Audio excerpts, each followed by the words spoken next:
মানুষ কখনো কারো কাছে গুরুত্ব না পেলে কষ্ট পায় না। মানুষ কষ্ট পায় কেউ একটা সময় তাকে খুব গুরুত্ব দিয়ে, পরে আবার আস্তে আস্তে তার গুরুত্ব কমিয়ে তাকে অবহেলা করতে শুরু করলে। মানুষ কখনো কারো জন্যে এমনি এমনি কাঁদে না। মানুষ তার জন্যেই কাঁদে যে তাকে চাইলেও তাকে না কাঁদিয়ে তার মুখের হাসি ফুটিয়ে তুলতে পারে। সেই মানুষটা কাঁদালে মানুষ সবার জন্যই নিজেকে একা লাগে না, তার জন্যই একা লাগে যে একটা সময় সব সময় তার পাশে থাকতো কিন্তু আজ নেই। মানুষ সবাইকে হারিয়ে ফেলার ভয় পায় না, তাকেই হারিয়ে ফেলার ভয় পায় যে কখনো তাকে হারাতে চায় না। মানুষ সবার ওপরে রাগ অভিমান করে না, তার উপরে বেশি রাগ অভিমান করে যাকে সে নিজের মানুষ মনে করে, যাকে সে আপন ভাবে। মানুষ সবার জন্য একাকিত্বে ভোগে না, তার জন্যেই একাকিত্বে ভোগে যে নিজের অজান্তে তার পুরুষটা দখল করে আছে। মানুষ সবার দেওয়া আঘাতে কষ্ট পায় না, আপন মানুষগুলো কষ্ট দিলে মানুষ সবচেয়ে বেশি কষ্ট পায়।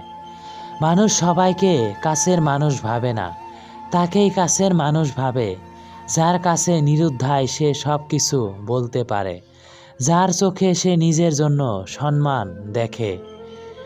মানুষ সবাইকে বিশ্বাস করতে পারে না, তাকেই বিশ্বাস করে দিন শেষে যে তাকে ভালোবাসে। শুধু সাপ নয়, কিছু মানুষও খুব বিষাক্ত হয়। সাপকে তবু দূর থেকে চেনা যায়, কিন্তু বিষাক্ত মানুষকে চেনা খুবই কঠিন। তুমি ততটাই ফিরে পাবে যতটাই তুমি কাউকে দেবে, সেটা ভালোবাসা হোক কিংবা কষ্ট। চরম সূত্রতার পরেও কেউ যখন তোমার গোপনীয়তা রক্ষা করে, সে আসলেই মানুষ। এমন মানুষ হও যে কোনো শুভাকাঙ্ক্ষী তোমাকে পেয়ে হাজারবার বরের কাছে শুকরিয়া আদায় করে। ক্ষমা চাইলেই সব মাপ হয় না, ভিতরের সে এসে লাগা কথাগুলো সহজে ভোলা যায় না। সম্মান হলো আয়নার মতো, তুমি অন্যকে যত বেশি দিবে তার থেকে অনেক বেশি তাদের থেকে ফিরে পাবে। অহংকার আর হিংসা এ দুটাই মানুষকে শেষ করে দেওয়ার জন্য যথেষ্ট। কিছু ছেলে যাকে ভালোবাসে তাকে বিয়ে করে না, কারণ তারা মনে করে ভালোবাসা কখনো সুখী হওয়া যায় না। কিন্তু সত্যি এমনটা নাও হতে পারে। ভালোবাসে বিয়ে করা যে সংসার একবার ঠিকে যায় তা কখনো ভাঙে না। এতক্ষণে ছেলে মেয়ে দুজনকেই দায়িত্ব নিতে হবে। আসলে জীবনের রাস্তা এতটা সহজ নয় যতটা সহজ ভাবা হয়। চলতে গিয়ে হাজার বার চোটস খেয়ে ফিরে আসতে হয়।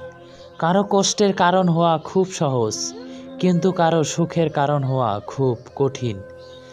জীবনে আর যাই করো, কারো চোখে জল এনো না।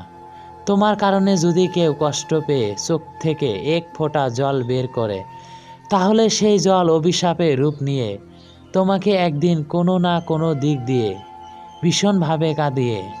দূরত্ব কোনো বিষয় নয়, সম্পর্কের দৃঢ়তা যদি যথেষ্ট গভীর হয়। যদি ভিডিওটি ভালো লাগে অবশ্যই একটি লাইক কমেন্ট করবেন আর শেয়ার করতে একদমই ভুলবেন না। এবং নতুন নতুন ভিডিও পাওয়ার জন্যে ফেসবুক পেজ থেকে দেখলে পেজটি ফলো করেন, আর ইউটিউব থেকে দেখলে আমাদের চ্যানেলটি লাইক করে শেয়ার করে পাশে